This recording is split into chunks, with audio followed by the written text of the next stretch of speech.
Friends, मैं सालन सिंह स्वागत करता हूं आपका अरविंद इंस्टीट्यूट के इस ऑनलाइन पोर्टल पे। फ्रेंड्स, ये वीडियो आज परसेंटेज की आखिरी वीडियो होगी, क्योंकि अभी तक हम लोगों ने लगभग सभी टॉपिक पे परसेंटेज पे हम लोगों ने बात कर लिया है, और जिसको आपने देखा भी होगा। अगर आपने नहीं देखा है तो डिस्क्रिप्शन में लिंक दिया हुआ है, आप जाके परसेंटेज के हर एक इम्पॉर्टेंट पॉइंट को आप वहाँ से देख सकते हैं। फ्रेंड्स, कुछ पॉइंट रह गए थे जो कि काफ़ी बेसिक क्वेश्चन होते हैं, लेकिन वो एग्ज़ाम पॉइंट ऑफ व्यू से में काफ़ी इंपॉर्टेंट होते हैं और वो पूछ लिए जाते हैं। तो आज उनके बारे में मिसलिनियस टाइप के कुछ क्वेश्चन होंगे जिनके बारे में आज हम लोग बात करेंगे, और इस तरह से ये पूरा परसेंटेज हम लोग टॉपिक आज कंप्लीट कर लेंगे। क्लियर है? तो आइए स्टार्ट किया जाए। अगर अभी तक आपने हमारा चैनल सब्सक्राइब नहीं किया है तो सब्सक्राइब कर लीजिए और बेल आइकन को भी दबा लीजिए, ताकि आने वाला वीडियो का सबसे पहला नोटिफिकेशन आपको ही मिले। तो फ्रेंड्स, सबसे पहले अगर बात किया जाए तो सबसे पहले अगर परसेंटेज आप स्टार्ट करते हो तो एक बहुत ही बेसिक सा क्वेश्चन आपसे एग्जाम में पूछ लिए जाते हैं, और वो बेसिक से क्वेश्चन आपको यहाँ पे दिख रहा होगा कि यहाँ क्वेश्चन क्या कह रहा है फ्रेंड्स, कि राम की आय श्याम की आय से 20% अधिक है, तो श्याम की आय राम की आय से कितने परसेंट कम होगी। अब यहाँ पे हर एक स्टूडेंट जो आप देख रहा होगा वीडियो, वो उसको ये क्वेश्चन काफ़ी जाना पहचाना लग रहा होगा, क्योंकि आपको ये बुक में क्वेश्चन मिलता ही होगा और इसे काफ़ी बेसिक क्वेश्चन कहा जाता है। तो फ्रेंड्स, इसी टाइप के कई क्वेश्चन बनते हैं। जैसे यहाँ राम की बात हो रही है, कई बार होता है इसी टाइप के क्वेश्चन आते हैं जहाँ कहा जाता है कि चीनी का दाम 20% बढ़ गया, तो अपनी खपत को कितना कम कर दिया जाए कि जो हमारा खर्च है वो बराबर रहे, सेम रहे, पूर्वरत रहे। ऐसा भी क्वेश्चन आते हैं। यह आता है कि एक आयत की लंबाई को अगर 20% बढ़ा दें तो उसकी चौड़ाई को कितना कम कर दें ताकि क्षेत्रफल समान रहे। तो ये सिंगल टाइप के परसेंटेज होते हैं जिसमें एक परसेंटेज दिया होता है। तो ये सारे एक ही कॉन्सेप्ट पे लगते हैं और वो कॉन्सेप्ट बहुत ही ईजी होता है। तो आज उसको आप समझने की कोशिश करिए, हम आपको डिटेल में समझाते हैं और आप ऐसे देख के भी बिना पेन उठाए आप इसका आंसर दे सकते हैं। तो सबसे पहले फ्रेंड्स बात होती है कि ये क्वेश्चन सॉल्व कैसे किया जाता है, आप कैसे सॉल्व करते हो इसको। तो यहाँ पे अगर राम श्याम की बात हो रही है और राम की आय श्याम से 20% अधिक है, तो आप करोगे क्या? आप कहते होंगे कि सर ये राम हो गया और ये श्याम हो गया, तो यहाँ पे होगा क्या कि इसकी आय, राम की आय 20% ज़्यादा है, तो आप कहोगे कि सर यहाँ पे 120 हो जाएगा और ये 100 हो जाएगा। ऐसे ही तो आप करते होंगे। अब यहाँ पे क्या होगा कि ये 120 हो गया, ये 100 हो गया, तो आपसे पूछा जाए कि श्याम की आय राम से कितनी कम है, तो इस श्याम से अगर आप पूछो कि राम से तुम कितने कम हो, तो ये कहेगा कि सर हम 20 रुपए कम है। अच्छा, ये 20 रुपए तो कम है, लेकिन कंपैरिजन ये किससे करके अपने आप को बता रहा है, ये तुलना किससे कर रहा है? तो आप कहोगे सर राम से तुलना कर रहा है। तो तुलना जिससे किया जाता है फ्रेंड्स, उसी के रिस्पेक्ट में हम परसेंटेज निकालते हैं। तो यहाँ 120 से तुलना कर रहा है तो नीचे 120 होगा और इंटू क्या हो जाएगा, 100 हो जाएगा। यहां से हम क्वेश्चन को सॉल्व कर सकते हैं और आप यही करते भी होंगे। क्लियर है यहां तक? अब बात आई कि सर अगर इसके अलावा कुछ बच्चे नहीं जाते होंगे तो वहां पे एक फॉर्मूला होता है और बहुत सारे बच्चों ने इस फॉर्मूला को याद रखा होगा और यहां से सॉल्व करते होंगे। फॉर्मूला क्या कहता है? कहता है कि P/100 plus minus P into 100, यही होता है आपका फॉर्मूला। और यहाँ पे P का मतलब परसेंटेज होता है, और ये प्लस माइनस जो आ गया वो दिखाता है कि बढ़ रहा है कि घट रहा है, ज़्यादा है या कम है। अगर बढ़ रहा हो या ज़्यादा हो तो हम वहाँ पॉजिटिव लेते हैं, और अगर घट रहा हो या कम हो तो वहाँ पे हम क्या लेते हैं फ्रेंड्स, निगेटिव लेते हैं। तो इसलिए अगर इसकी बात की जाए तो यहाँ 20 हो जाएगा, ये 20 हो गया, और यहाँ पे ये क्या हो रहा है, बढ़ रहा है, तो 100 प्लस 20 ये टोटल मिलके क्या हो जाएगा, 120 होगा इंटू 100, मतलब ये जो बना वो इसी फॉर्मूले से बना। क्लियर है यहाँ तक? अब बात होती है कि सर इतना हमको नहीं करना, हमको एक लाइन में देख के इसका आंसर बताना है। वो कैसे बताया जाए, उसको समझा जाए। तो देखो, सबसे पहले आप ध्यान देना, यहाँ पे अगर सबसे पहले आपको करना होगा तो आपको करना क्या है, ये ध्यान दीजिए। यहाँ पे आपको क्या करना है कि परसेंटेज देखना है। 20% का फ्रैक्शन वैल्यू 1/5 होता है। यही होगा। 20% का फ्रैक्शन वैल्यू 1/5 होगा। तो जहां भी क्वेश्चन में सिंगल परसेंटेज की बात होगी तो वहां हम परसेंट उठा लेंगे और जितना परसेंट कह रहे हैं उसका फ्रैक्शन वैल्यू ले लेंगे। अब यहां के बाद ध्यान देना, जैसे ये क्वेश्चन में आप ध्यान देना, इस क्वेश्चन में क्या कह रहा है कि राम की आय श्याम से 20% क्या है, अधिक है। इसका मतलब कि जो परसेंटेज दिया है उसके जस्ट बाद क्या लिखा हुआ है, तो आप कहोगे कि सर ये तो अधिक लिखा है। अधिक का मतलब वृद्धि हो रही है, इंक्रीमेंट हो रहा है, और यहीं से पूरा क्वेश्चन आपका सॉल्व हो जाएगा। ध्यान देना मेरी इस बात को, जब भी वृद्धि लिखी हो या इंक्रीज कर रहा हो वहां पे हम क्या करते हैं, तो ये नीचे वाले में ऊपर वाली वैल्यू ऐड हो जाती है। क्यों? क्योंकि मान लीजिए हम ये आपसे कहें कि 5 रुपए आप पहले कमाते थे और 20% अगर आपकी आय बढ़ गई तो 5 का 20% कितना होगा, 1 होगा। तो 5 कमाते थे, 1 बढ़ गया तो अब कितना कमाते हो आप, 6 कमाते हो। तो इसी तरह से यहां क्या किया जाता है कि जब भी इंक्रीमेंट होगा तो ऊपर वाला नीचे ऐड हो जाएगा और हम यह क्या लिख देंगे यहां पे 1/6। मतलब फिर से ध्यान देना कि जब भी ऊपर वाली जो वैल्यू होती है उसमें कोई चेंजेस नहीं आते हैं, वो वैसे ही रहती है, बस नीचे वाली वैल्यू ऊपर के साथ जुड़कर नीचे लिख दी जाती है अगर बढ़ रहा है तो। और अगर यही कमी आती तो या कम हो रहा होता तो ऊपर वाली वैल्यू नीचे वाले में से घटा देंगे। तो बस आपको यही 2 पॉइंट याद रखना है कि वृद्धि होगी तो अंश को हर में जोड़ दिया जाएगा और अगर कमी होगी तो अंश को हर में से घटा दिया जाएगा। तो हम 1/6 लिख लेंगे और परसेंटेज में बताना है तो इंटू 100 लिख दिया। अब ये देखो एक लाइन में क्वेश्चन सॉल्व हो गया, हमने तुरंत आंसर दे दिया कि सर 1/6 इंटू 100। और 1/6 क्या होता है फ्रेंड, तो आप कहोगे कि सर 16 सही 2/3% की वैल्यू ही तो होती है यहाँ 1/6। क्लियर है कि नहीं? यहां से भी आप जाते तो देखिए यहां से 20 × 20 और 20 × 120, तो ये भी तो 1/6 इंटू क्या आ गया, 100 आ गया। लेकिन इसके लिए हमको ये सब समझना पड़ेगा, ये फॉर्मूला याद करना पड़ेगा। लेकिन यहां पे हमने आपको क्या बताया कि एक लाइन में आपने क्वेश्चन देखा, बस देखा 20% बढ़ रहा है, तो बढ़ रहा है 20% का फ्रैक्शन वैल्यू 1/5, बढ़ रहा है तो 1/6 हो जाएगा, इंटू 100 हो जाएगा।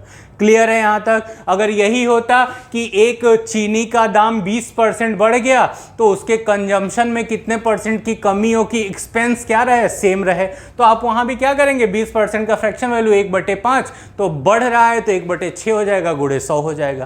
क्लियर है? अगर यही होता कि यहां कमी होती फ्रेंड्स, अगर यही होता कि यहां कमी 20% की कमी होती तो आप क्या कहते कि सर 5 में से घट जाएगा और घटेगा तो ये फिर क्या हो जाएगा 1/4 इंटू 100, और 1/4 इंटू 100 क्या होता है, आप कहोगे 25% होता है। क्लियर है कि नहीं क्लियर है? तो हम यहां से भी कर सकते हैं। तो जहां भी आपको सिंगल परसेंटेज दिखे आप बस क्या करना है, फ्रैक्शन करना है। अधिक हो रहा होगा तो ऐड कर दीजिएगा अंश को हर में, और कम हो रहा होगा तो अंश को हर में से घटा दीजिएगा, गुणे 100। क्लियर है यहां तक? एक क्वेश्चन और लेते हैं आपकी प्रैक्टिस के लिए। यहां आपको नेक्स्ट क्वेश्चन दिख रहा होगा, क्या कह रहा है कि एक सिनेमा घर में टिकट की बिक्री 30% कम हो जाती है, 30% कम हो गई, तो कह रहा है कि टिकटों की कितने परसेंट बढ़ाई जाए, टिकटों का जो कीमत है वो कितने परसेंट बढ़ा दिया जाए ताकि कुल कमाई पे कोई बदलाव ना आए। मतलब क्या हो रहा है फ्रेंड्स कि जो सिनेमा हॉल है उसका जो टिकट है उसकी बिक्री कम हो गई। अब बिक्री कम हो गई तो ऑफ कोर्स सी बात है कि आप कहोगे कि सर इनकम कम होगा, कलेक्शन हमारा कम हो जाएगा। तो हम क्या करें कि अगर बिक्री कम हो रही है तो हम उसका प्राइस बढ़ा दें। अगर प्राइस बढ़ा देंगे तो फिर हमारा कलेक्शन सेम आने लगेगा, वही यहाँ पे कहा जा रहा है। तो वही बताना है आपको कि कितने परसेंट आपको प्राइस बढ़ाना पड़ेगा। अब यहाँ पे सेम आपको वही क्वेश्चन फिर से मिल गया। अब आपको यहाँ करना क्या है, तो आप कहोगे कि सर यहाँ तो कुछ नहीं करना है, हमको ये सब नहीं लगाने हैं। यहाँ पे हमें क्या देखना है कि 30% का फ्रैक्शन वैल्यू, आप कहोगे कि सर 3 क्या हो जाएगा, 10 हो जाएगा। क्लियर है यहां तक? अब जैसे ही आपने 3/10 लिखा, अब यहां पे बस आपको क्या देखना है कि 30% के जस्ट बाद में कमी हो रही है या वृद्धि हो रही है? तो आप कहोगे कमी हो रही है। क्वेश्चन में क्या कह रहा है? कमी हो रही है। और कमी होगी तो अंश को हर में से घटा देंगे। और एक चीज और, अंश कभी चेंज नहीं होता है, वही लिखा जाएगा। तो 3 अपॉन क्या हो जाएगा? तो आप कहोगे 3/7 हो जाएगा इंटू 100, क्योंकि परसेंटेज में बताना है। ये हो गया आपका। अगर ये हमारा हो गया तो अब इसके बाद क्या करना है? तो कुछ नहीं, अब इसको सॉल्व कर लिया जाएगा। तो 100/7 क्या होता है? 14 होल 2/7%। यही तो होता है यहाँ पे। और इनटू क्या है? ये आपका 3 है, तो मल्टीप्लाई 3 से कर दीजिए। तो कितना हो जाएगा? ये हो जाएगा 42 6/7%। ये आपका क्या आ जाएगा? आंसर आ जाएगा। जब आप इसको सिंप्लीफाई करेंगे तो आपका कितना आ जाएगा? 42 होल 6/7%। तो अब आपको ये पता चल चुका कि सर अगर सिंगल परसेंटेज के इस टाइप के क्वेश्चन है, इस टाइप के फ्रेंड्स कोई भी क्वेश्चन आए, चाहे वो चीनी के दाम पे हो, चाहे वो आयत पे हो, चाहे वो आपके सिनेमा घर के टिकट की बात की जा रही हो, चाहे राम के आय की बात की जा रही हो, जहां भी इस टाइप के क्वेश्चन आपको दिखे वहां फ्रैक्शन में चेंज करिए। बढ़ रहा है तो अंश को हर में जोड़ दीजिए, घट रहा है तो अंश को हर में से घटा के इंटू 100 कर देंगे। आपका एक लाइन में क्वेश्चन सॉल्व हो जाएगा। क्लियर है यहां तक? अब बात आती है फ्रेंड्स कि अगर सर दो परसेंटेज के क्वेश्चन आए, मतलब इसको थोड़ा सा और बढ़ाया जाए, इस क्वेश्चन को थोड़ा बड़ा किया जाए, तो वो क्वेश्चन कैसे सॉल्व होंगे? क्वेश्चन कह रहा है फ्रेंड्स कि एक आयत की लंबाई 18% बढ़ाई जाती है और उसकी चौड़ाई 12% बढ़ाई जाती है, तो उसके क्षेत्रफल में कितने प्रतिशत का बदलाव होगा? अब यहाँ पे क्या आ गया? डबल परसेंटेज आ गया। अब इसको भी दो तरीके से किया जा सकता है, उसको भी आप ध्यान से समझिए। सबसे पहले बात होती है कि आप लोगों ने एक फॉर्मूला पढ़ा होगा कि x plus y plus x y upon 100। अब यहाँ पे ये प्लस माइनस होता है, क्यों? क्योंकि अगर बढ़ रहा होगा तो हम पॉजिटिव लेते हैं और घट रहा होगा तो हम निगेटिव लेंगे। क्लियर है यहाँ तक? तो एक तो तरीका हो गया कि सर यहाँ से हम एक तरीके से ऐसे सॉल्व कर सकते हैं, और दूसरा तरीका होता है फ्रेंड्स जहाँ पे हम फ्रैक्शन में चेंज करके भी सॉल्व कर सकते हैं। क्लियर है? तो हम आपको दोनों से ही ये क्वेश्चन सॉल्व करके दिखा देते हैं। आप जिसमें कंफर्टेबल हो वहां से आप क्वेश्चन को सॉल्व करें, क्योंकि यहाँ पे कभी कभी प्रॉब्लम क्या होता है कि अगर परसेंटेज जो है वो फ्रैक्शन में दे दिया गया तो यहाँ पे कैलकुलेटिव काफ़ी क्वेश्चन हो जाएगा और आप फंस जाएंगे। लेकिन यहाँ से क्या हो जाएगा कि अगर फ्रैक्शन में दिया हुआ है तो भी हम काफ़ी ईजी वे में सॉल्व कर सकते हैं। क्लियर होगा यहाँ तक? अब ये बात बताइए कि यहाँ पे बात क्या हो रही है आपसे? तो कहा जा रहा है कि 18% और 12% की बात हो रही है। क्लियर है? अब ये बताओ 18 दोनों बढ़ रहा है, दोनों बढ़ रहा है तो दोनों क्या होगा? पॉजिटिव होगा। तो हम यहाँ 18 लिख लें, यहाँ 12 लिख लें, और यहाँ इन दोनों का क्या हो जाएगा? मल्टीप्लाई होगा। तो ये हो जाएगा आपका 6 और ये हो जाएगा आपका 21, तो ये हो जाएगा आपका 100। तो 216 अपॉन क्या हो जाएगा? 100 हो जाएगा। तो यहाँ पे अगर डिवाइड देंगे करेंगे तो ये आपका आ जाएगा 12 और 18 मिलके 30 हो गया, और प्लस ये आपका हो जाएगा 2.16, तो ये आएगा 32.16% यहाँ से निकल जाएगा। क्लियर है? तो एक तो तरीका ये हो गया कि सर हम ऐसे निकाल लें। अब फ्रैक्शन से कैसे होगा? तो ये बताओ 18% का फ्रैक्शन वैल्यू क्या होगा? तो आप कहोगे कि सर 9/50 होगा। और 12% का फ्रैक्शन वैल्यू क्या होगा? तो आप कहेंगे 3 क्या हो जाएगा? 25। यही तो होगा। अब बात आती है कि परसेंटेज कैसे, ये फ्रैक्शन में आप कैसे चेंज कर रहे हैं? तो आपको पता होगा कि 18 है, यहाँ परसेंटेज है, परसेंटेज जब भी हटता है तो अपॉन क्या आता है? 100 आता है। तो इसको जब काटेंगे 2 से तो 2 9 18 और ये 50 बढ़ जाएगा। ऐसे ही ये 12% हटेगा तो बटे 100 होगा, तो 12/100, 4 से काटिएगा तो 4 तियां 12 और 25 चौक को 100, यही तो होगा। तो अब ये बताइए आप यहाँ से कि अगर हम लोगों ने ये मान लिया फ्रैक्शन वैल्यू, अब बात आती है कि उस आयत की लंबाई और चौड़ाई, तो क्षेत्रफल क्या होता है? तो आप कहोगे कि सर लंबाई गुणे चौड़ाई ही मिलकर क्या बनाता है? हमारा क्षेत्रफल बनाता है। यही तो होगा।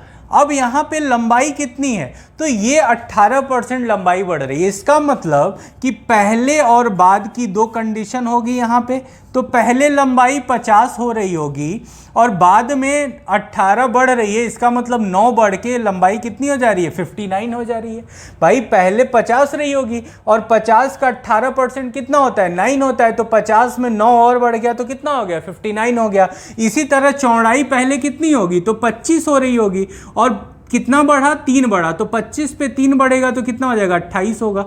और यहाँ बीच में मल्टीप्लाई है तो क्षेत्रफल कितना होगा इसका, आप कहोगे मल्टीप्लाई करते हैं तो 25 पंचे 125 हो गया, तो ये 1250 क्षेत्रफल हो गया। और जब इसको मल्टीप्लाई करेंगे तो यहाँ कितना आ जाएगा आपका, 1652 आ जाएगा, यही होगा। और यहाँ से अगर आप डिफरेंस निकालेंगे तो कितना आएगा, 402 का डिफरेंस आ जाएगा। अब इस 402 को अगर हम 1250 पे परसेंटेज निकालें तो हमारा कितना आएगा, 32.16% आएगा। क्लियर है, आइए एक बार निकाल के भी देख लिया जाए। तो अगर इसको निकालना होगा तो आप क्या कहोगे कि सर 402 बटे 1250 गुणे 100 करेंगे। यहाँ से इस जीरो से ये जीरो कैंसिल आउट हो जाएगा। अब यहाँ से अगर 5 से काट दें तो ये 2 हो जाएगा और ये 25 आएगा। तो यहाँ से अगर सिंप्लीफाई किया जाए तो 804 बटे कितना होगा, 25।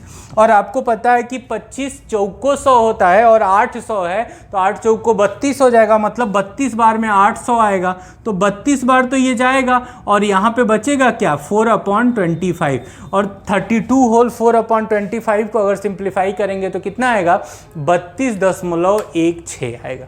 क्लियर है, तो हम यहाँ से भी निकाल सकते हैं। तो ये यहाँ पे ये प्रोसेस आपको ज़्यादा इजी लग रहा होगा क्योंकि ये नॉर्मल परसेंटेज है। तो अगर नॉर्मल परसेंटेज आएगा तो हम ऐसे जा सकते हैं, लेकिन अगर फ्रैक्शन में आ गया, जैसे अगर यही कहा होता कि 14 होल 2/7% और 33 होल 1/3%, ये अगर परसेंटेज दिया होता तो फिर यहाँ पे ये प्रॉब्लम करता। लेकिन यहाँ के लिए हमारे लिए ईजी है क्योंकि हमको पता है कि इसकी फ्रैक्शन वैल्यू क्या होती है फ्रेंड्स, तो इसकी फ्रैक्शन वैल्यू 1/7 होती है और इसकी फ्रैक्शन वैल्यू क्या होती है, तो 1/3 होती है। यही तो होता है। तो अगर यहाँ पे हमको लिखना होगा तो पहले हम क्या लिखेंगे, लंबाई 7 थी और 7 पे 1 बढ़ा तो यहाँ 8 हो जाएगा। पहले चौड़ाई 3 थी तो यहाँ 3 लिख लेंगे और 3 पे 1 बढ़ा तो यहाँ 4 हो जाएगा और मल्टीप्लाई करके जो डिफरेंस है उसको देख लेंगे। क्लियर है यहाँ तक। तो अगर हमको अगर नॉर्मल परसेंटेज मिलेगा तो हम इस फॉर्मूले से भी जा सकते हैं और नहीं तो हम इस फ्रैक्शन वैल्यू से भी जा सकते हैं। आई होप समझ में आ रहा होगा। अब एक क्वेश्चन और इस टाइप का ले लेते हैं, उसको भी करके देखा जाए कि हो रहा है कि नहीं इस तरह से। अब नेक्स्ट क्वेश्चन आपको यहाँ दिख रहा होगा कि एक घनाभ की लंबाई, चौड़ाई और ऊंचाई, एक क्यूबाइड है, उसकी लेंथ और विड्थ और हाइट की बात हो रही है, जहां पे लंबाई और चौड़ाई को कह रहा है कि 30% और 20% बढ़ती है, लेकिन चौड़ाई की बात की जा रही है कि 50% क्या हो रही है, सॉरी लंबाई चौड़ाई तो बढ़ रही है 30% और 20%, लेकिन ऊंचाई 50% क्या हो रही है, कम हो रही है। तो आयतन में उसके क्या बदलाव आएगा, कितने परसेंट का बदलाव आएगा। तो अगर इस टाइप का क्वेश्चन आ जाए तो आप एक बार इसको ट्राई करिए कि ये कैसे किया जाएगा। अब बात यहाँ पे थोड़ी सी प्रॉब्लम करेगी फ्रेंड्स आपको कि सर यहाँ पे तो आपने फॉर्मूला जो बताया वो 2 पॉइंट का था, 2% का था, जहाँ पे XY प्लस XY अपॉन क्या था, 100 था। तो एक तो हम X रख देंगे, एक Y रख देंगे, लेकिन तीसरा कैसे होगा। तो तीसरा करने के लिए क्या होगा कि सबसे पहले आपको किन्हीं दो को लेके सॉल्व करना पड़ेगा, जैसे 30% और 20%, उसको लेके आप सॉल्व करिए, वहां से आपका एक परसेंटेज निकल के आएगा।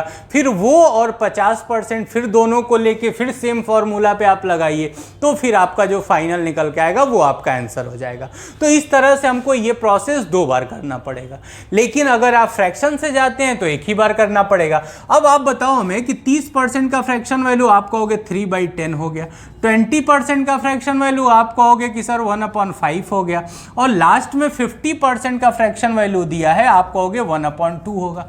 अब देखो ये दोनों तो बढ़ रहे हैं, लेकिन ये क्या हो रहा है, घट रहा है। तो अब यहां ले लेते हैं। अब आपको पता है कि आयतन अगर निकालना है तो लंबाई गुणे चौड़ाई गुणे ऊंचाई, तीनों मल्टीप्लाई करना पड़ेगा। तो लंबाई की अगर बात की जाए तो लंबाई पहले कितनी होगी, तो आप कहोगे कि सर पहले 10 हो रही होगी लंबाई, और बाद में 3 बढ़ के कितनी हो रही है, तो 13 हो जा रही है। यहाँ पे अगर हम लोग चौड़ाई की बात करें तो चौड़ाई पहले कितनी थी, आप कहोगे कि सर 5 है पहले, और 1 बढ़ रही है तो कितनी हो जा रही है, 6 हो जा रही है।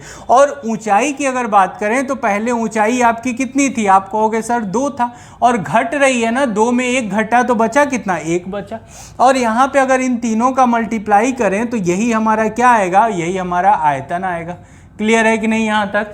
अब ये बताओ, ये अगर आयतन निकालना है तो यहाँ मल्टीप्लाई करें तो आप कहोगे कि ये तो सर 100 हो जाएगा और ये कितना हो जाएगा, 78 हो जाएगा, यही होगा। और 100 और 78 का डिफरेंस कितना आ गया, 22, और 22 को 100 पे अगर कंपेयर करेंगे तो हमारा कितना आ जाएगा, 22% आ जाएगा।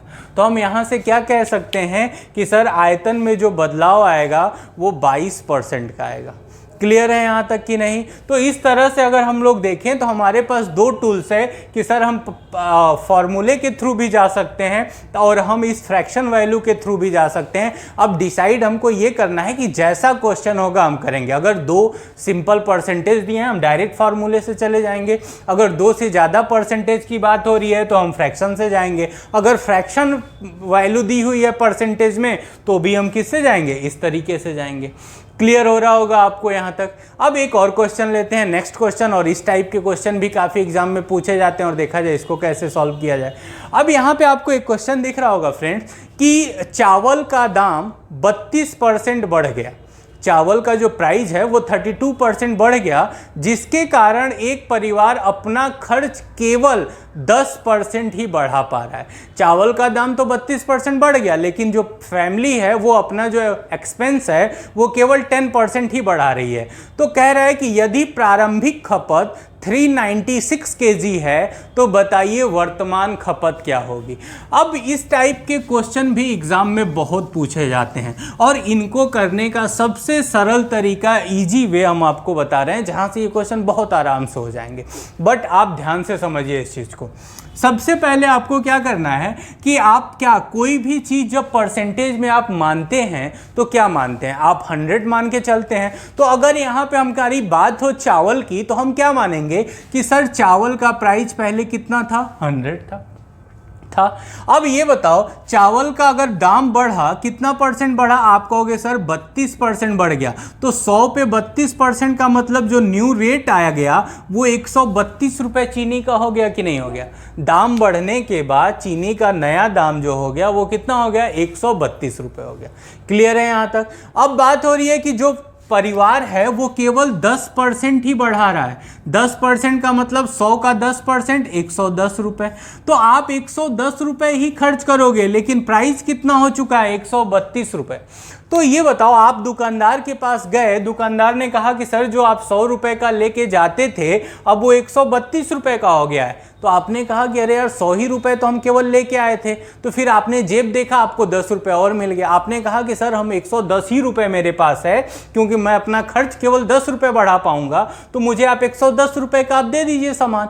तो वो 110 रुपए के क्या पूरा सामान देगा? तो नहीं, वो कितने का कम देगा सामान, कितने रुपए का? तो आप कहोगे कि सर 22 रुपए का कम सामान देगा। अब ये 22 रुपए का जो कम दे रहा है वो किस रेट पे कम देगा? तो जो प्रेजेंट रेट है उसी के हिसाब से तो 22 रुपए कम में देगा। तो प्रेजेंट रेट क्या है, 132 रुपए। तो यहाँ पे 132 रुपए के रेट से 22 रुपए का सामान आपको कम मिलेगा। क्लियर है यहाँ तक? अगर यही परसेंटेज में पूछ देता कि कितना परसेंट कम मिलेगा तो हम यहाँ क्या कर देते, इनटू 100 करके परसेंटेज में आपको आंसर बता देते। लेकिन यहाँ परसेंटेज नहीं पूछ रहा है, यहाँ पे आपको वर्तमान और प्रारंभिक खपत की बात की जा रही है। क्लियर है यहाँ तक? तो यहाँ से अगर हम लोग इसको देखा जाए, इसको काटा जाए तो ये ऊपर 2 हो जाएगा, नीचे 12, फिर 2 एक कम 2 छक्के 12, मतलब 1/6 इसकी फ्रैक्शन वैल्यू आ गई। भाई 22/132 को अगर हम लोग सिंप्लीफाई करें तो 1/6 आ गया। इसका मतलब ये हुआ कि सर हमको हमारी जो अगर बात की जाए प्रारंभिक खपत, तो हमारी जो प्रारंभिक खपत थी वो कितने यूनिट थी, तो 6 यूनिट थी। हम पहले 6 यूनिट अपना क्या करते थे, खपत करते थे। लेकिन यहाँ पे दाम बढ़ने की वजह से और हमारे पास उतना पैसा न होने की वजह से हमको 6 पे 1 यूनिट का खपत अपना कम करना पड़ेगा। मतलब 6 पे 1 यूनिट कम, जो 6 यूनिट पे 1 यूनिट हमको कम सामान मिलेगा। क्लियर है? तो हमको 6 पे 1 यूनिट अपनी खपत कम करनी पड़ेगी। तो प्रारंभिक खपत अगर 6 यूनिट थी तो वर्तमान खपत हमारी क्या हो जाएगी, तो आप कहोगे कि सर 5 यूनिट हो जाएगी, क्योंकि 1 यूनिट हम क्या कर देंगे, कम कर देंगे खपत। यही तो होगा। अब आप बताओ क्वेश्चन में दिया क्या है।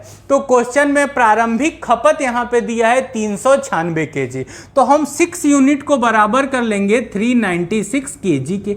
तो यहाँ से अगर बात किया जाए 1 यूनिट का, तो 1 यूनिट की वैल्यू आएगी 66 केजी, और 1 यूनिट की वैल्यू अगर 66 केजी आएगी तो हमको 5 यूनिट निकालना है, तो हम इसी 66 को यहाँ पे मल्टीप्लाई कर देंगे, तो ये हो जाएगा आपका 330 केजी।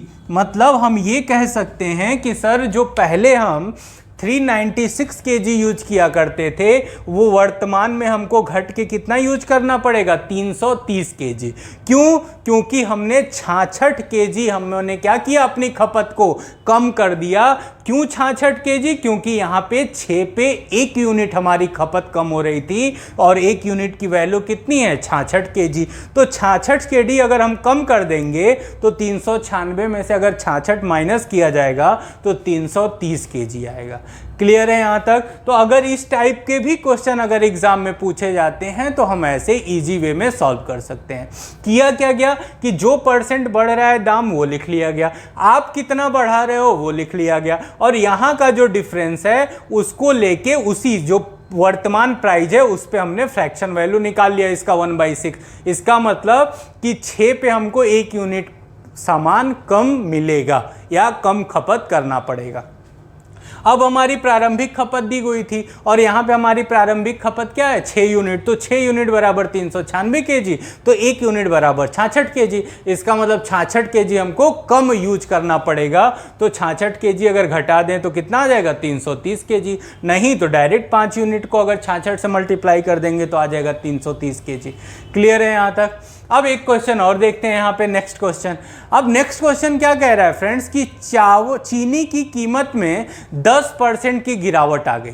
चीनी का जो प्राइस है वो 10% गिर गया, उसके कारण एक परिवार का खर्च जो है वो 5% कम होता है। अब वो चीनी की गिरावट 10% तो हुई, चीनी का प्राइस 10% कम हुआ, लेकिन जो आप खरीदने गए हो वो आप 10% अपने खर्चे को कम नहीं किया, आप केवल क्या कर रहे हो, 5% अपने खर्चे को कम कर रहे हैं। तो कह रहा है कि यदि इस कारण परिवार की खपत जो है परिवार की जो खपत है वो 5% बढ़ जाती है, तो आपको बताना है कि प्रारंभिक खपत कितनी थी। अब सेम क्वेश्चन आपको यहीं इसी टाइप का मिल गया। अब इसको एक बार आप खुद से सॉल्व करने की कोशिश कर सकते हैं। अगर आप सॉल्व कर लेते हैं तो ये बहुत अच्छा है, इसका मतलब आपको ये कॉन्सेप्ट समझ में आ रहा है। क्लियर है? तो आइए एक बार देखा जाए फिर इस क्वेश्चन को। तो हमने क्या माना कि चीनी का प्राइस पहले कितना था, तो आप कहोगे 100 था, 100 लिख लिया गया। अब यहाँ आगे अगर बात किया जाए तो हो रहा है कि 10% गिरावट हो रही है इसके प्राइस में, तो 10% अगर गिरा तो प्राइस अभी कितना हो जाएगा फ्रेंड्स, तो आप कहोगे 90 हो जाएगा सर। यहाँ 90 हो गया प्राइस, प्रेजेंट प्राइस 90 हो गया।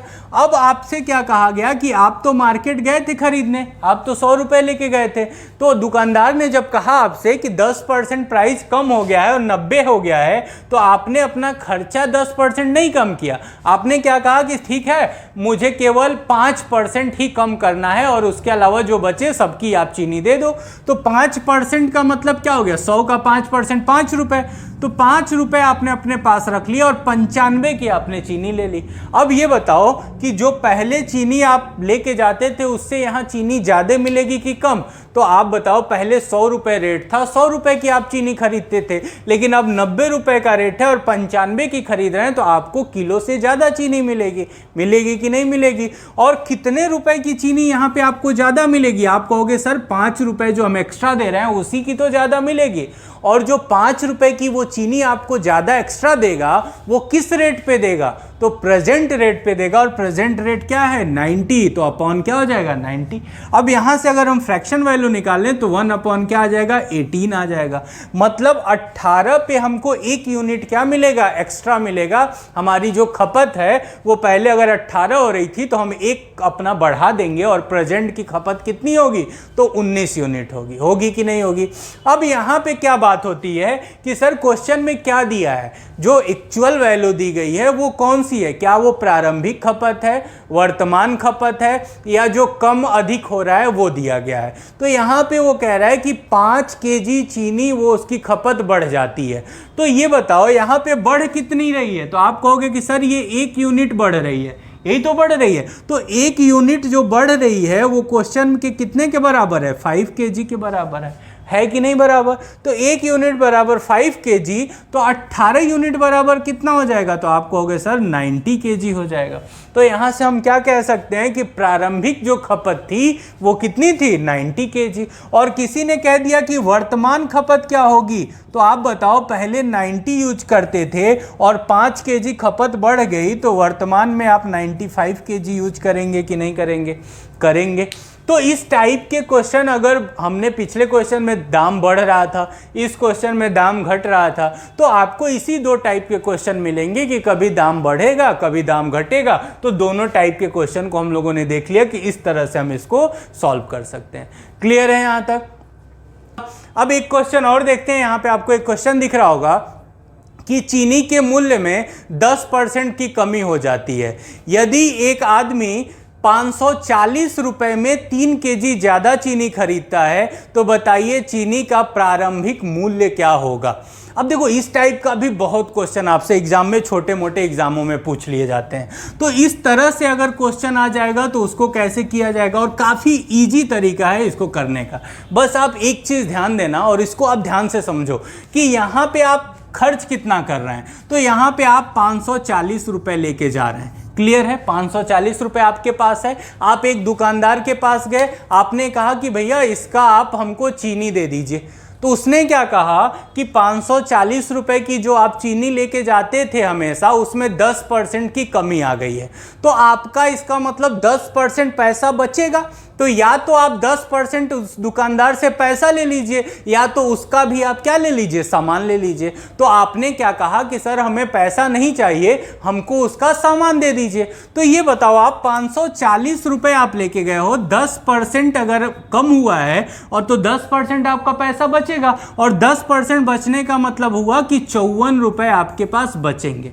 तो अब या तो आप दुकानदार से 54 रुपये वापस ले लीजिए, और या तो एक अदर ऑप्शन है कि आप कहिए कि इस 54 की भी आप चीनी हमको दे दीजिए, यही तो बनेगा। अब यहाँ पे क्या कह रहा है क्वेश्चन में आगे कि 3 किलो चीनी उसको ज़्यादा मिलते हैं। अब इसका मतलब क्या हो गया कि इस 54 रुपये में आपको 3 किलो चीनी मिल रहा है। तो यहाँ पे अगर हम लोग देखें कि 3 केजी चीनी कितने का हो गया, 54 रुपीज़ का हो गया। तो अगर 3 किलो चीनी हो गया 54 रुपीज़ का, तो 1 किलो चीनी कितना हो जाएगा, तो आप कहोगे 18 रुपए का। तो अगर हम ये कहें कि सर वर्तमान रेट क्या होगी चीनी की, तो आप कहोगे कि सर 18 रुपए प्रति किलो चीनी अभी का रेट होगा कि नहीं होगा। अब बात आती है कि ये तो वर्तमान रेट हो गया, इसका प्रारंभिक रेट क्या होगा। और यहीं से 2 क्वेश्चन आपके बनते हैं, एक वर्तमान रेट आपसे पूछ लिया जाएगा और दूसरा आपका प्रारंभिक रेट आपसे पूछ लिया जाएगा। तो वर्तमान रेट तो हमारा ये निकल गया 18 रुपये। अब प्रारंभिक रेट अगर निकालना होगा तो आपको क्या करना पड़ेगा। अब इसको भी आप 2 तरीके से समझ लीजिए कि यहाँ पे होता क्या है कि जब भी आप लिखोगे तो आप ऐसे ही दिमाग में सोचोगे कि सर एक पहले का रेट होगा और एक बाद का रेट हुआ होगा, यही तो हुआ होगा। और रेट क्या हो रहा है, 10% कमी आ रही है। इसका मतलब ये हुआ कि पहले अगर कोई चीज़ 10% की कमी होगी तो पहले अगर 100% का रहा होगा तो बाद में कितना हो जाएगा, 90% का होगा। तो ये तो हो गया परसेंटेज से। और अगर फ्रैक्शन से जाना चाहें तो हम ये कह सकते हैं कि 10% का फ्रैक्शन वैल्यू 1/10 होता है। तो यहाँ अगर पहले 10 यूनिट का था तो बाद में 1 यूनिट कम हो गया तो कितने का हो गया, 9 यूनिट का हो गया कि नहीं हो गया। अब ये बताओ आप, ये तो प्रारंभिक पहले का रेट हो गया और ये बाद का मतलब प्रेजेंट का रेट हो गया। तो यहाँ पे जो आप निकाले हो रेट, ये प्रारंभिक रेट है कि वर्तमान रेट है। आप कहोगे सर वर्तमान रेट है। इसका मतलब ये 18 रुपये किसके बराबर है, आप कहोगे 9 यूनिट के बराबर है। तो ये बताओ 9 यूनिट बराबर अगर 18 रुपीज़ है तो 1 यूनिट की वैल्यू कितनी आएगी, आप कहोगे सर 2 रुपये आएगी। अगर 1 यूनिट की वैल्यू 2 रुपये आएगी तो यहाँ 10 यूनिट की वैल्यू क्या आएगी, 20 रुपये होगी।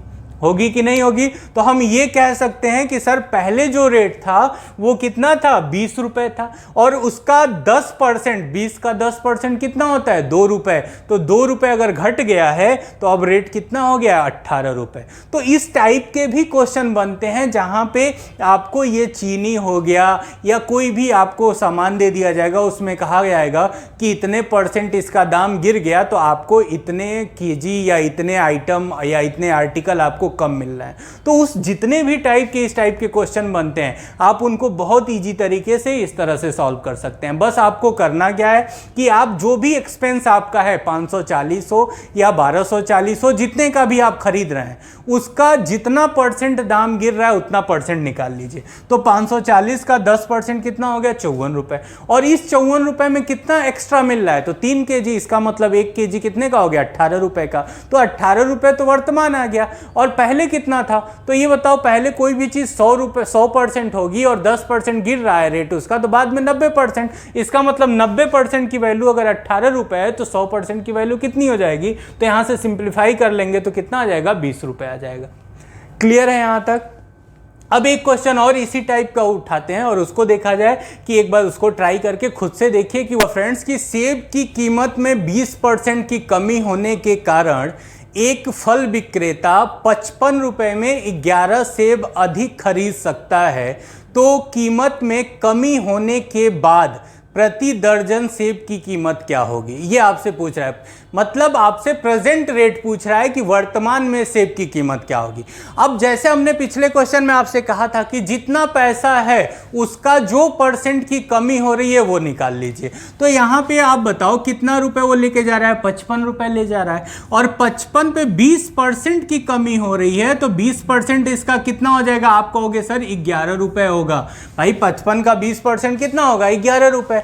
और 11 रुपए में उसको कितने सेब अधिक मिल रहा है, 11 रुपए में 11 सेब अधिक मिल रहे हैं। इसका मतलब क्या हुआ फ्रेंड्स, इसका मतलब ये हुआ कि 1 रुपए में 1 सेब मिल रहे हैं, एक रुपए में कितने सेब मिल रहे हैं आपको, 1 सेब मिल रहे हैं। अब कह रहा है कि कीमत क्या होगी कमी होने के बाद, तो कम होने के बाद ही तो हमको 1 रुपए में 1 सेब मिल रहा है।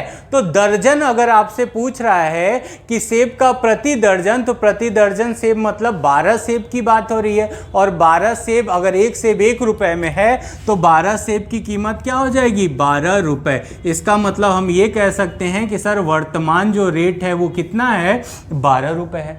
अगर यही आपसे प्रारंभिक रेट पूछता तो हम ये समझते कि सर ये तो हो गया हमारा प्रारंभिक रेट और ये हो गया वर्तमान रेट, और 20% की कमी का मतलब हो गया फ्रैक्शन वैल्यू 1/5। तो अगर पहले 5 यूनिट दाम था तो 1 यूनिट गिर के बाद में कितना हो गया, 4 यूनिट, और ये 4 वर्तमान इसके बराबर होगा। तो 4 यूनिट बराबर 12 रुपए, तो 1 यूनिट बराबर कितना हो जाएगा, 3 रुपए, और 1 यूनिट बराबर 3 रुपए, तो 5 यूनिट बराबर कितना हो जाएगा, 15 रुपए। तो हम ये कह सकते हैं कि सर हमारा जो सेब था उसकी प्रारंभिक कीमत 15 रुपए थी और 20% गिरने के बाद उसकी कीमत कितनी हो जाएगी, प्रति दर्जन 12 रुपए हो जाएगी। तो अगर इस टाइप का कोई भी क्वेश्चन आएगा, जैसे दोनों क्वेश्चन हम लोगों ने देखे कि वहां पे बस जो भी प्राइस है, वो जो भी पैसा है उसका हम उतना % निकाल लेंगे और यहीं से हम कैलकुलेट कर सकते हैं। क्लियर है यहां तक? अब फ्रेंड्स एक और लास्ट टाइप बनता है यहाँ पे, कभी कभी क्वेश्चन इससे भी पूछ लिए जाते हैं।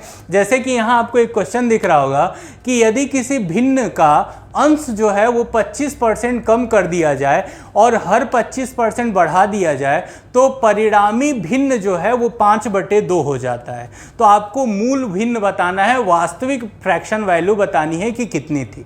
तो देखो जब भी इस टाइप का क्वेश्चन आएगा तो आपको पता है कि कोई भी चीज़ जब परसेंटेज में हम बात करते हैं तो वो जब अपने आप में पूरी होगी तो वो 100% होगी।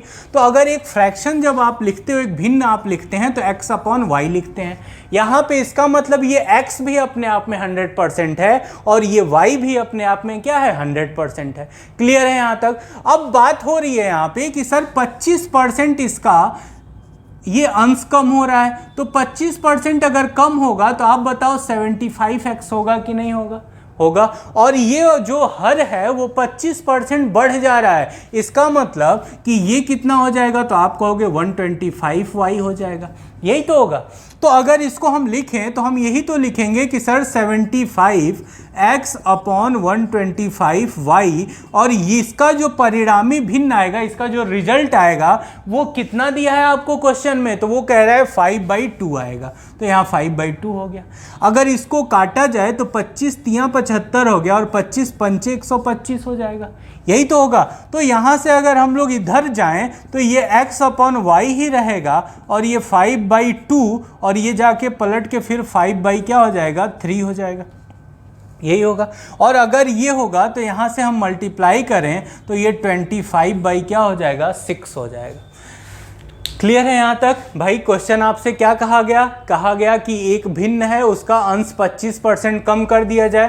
तो हमने क्या मान लिया कि भिन्न हमारा x अपॉन वाई था, और इसमें से 25% कम होगा तो ये 75x हो जाएगा, और हर को अगर हम 25% बढ़ा रहे हैं तो ये 125y हो जाएगा।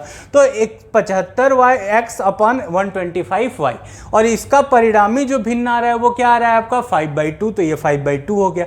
अब यहाँ से अगर इसको काटें तो 25 तियाँ 75 हो जाएगा और 25 पंचे 125 होगा, तो 3/5 आएगा, और ये जब इधर जाएगा तो 5/3 हो जाएगा, और ये पहले से 5/2 था ही, तो मल्टीप्लाई करेंगे तो ये कितना हो जाएगा, 25/6 हो जाएगा। इसका मतलब जो वास्तविक भिन्न था वो हमारा कितना था, 25/6 था। तो इस टाइप से अगर भिन्न के भी क्वेश्चन पूछे जाते हैं, पहले पूछे जाते थे, अभी इतने बेसिक क्वेश्चन एग्जाम में आपके नहीं आते हैं, बट हम लोग अगर पढ़ रहे हैं तो हर एक कॉन्सेप्ट को पढ़ना है, तो अगर इस टाइप के भी क्वेश्चन आते हैं तो आप इसको सॉल्व कर सकते हैं। तो इस तरह से हम लोगों ने परसेंटेज के, हम लोगों ने हर एक टॉपिक पे एक अलग अलग वीडियो बनाया और उसको डिटेल में देखा गया कि परसेंटेज पूरा कैसे हम लोग पढ़ सकते हैं। आप इन सभी वीडियो को देखिए और एक जगह पे आप इसका नोट्स बनाइए, और आपके पास जो भी बुक है उस बुक से आप पूरे क्वेश्चन सॉल्व करिए। अगर आपको डाउट होता है तो आप हमारे व्हाट्सएप नंबर जो कि आपको डिस्क्रिप्शन में दिया हुआ है वहाँ से भी आप हम लोगों को क्वेश्चन पूछ सकते हैं। क्लियर है फ्रेंड्स? फिर नेक्स्ट टॉपिक में हम लोग मिलेंगे कोई नया चैप्टर लेके, तब तक के लिए थैंक यू।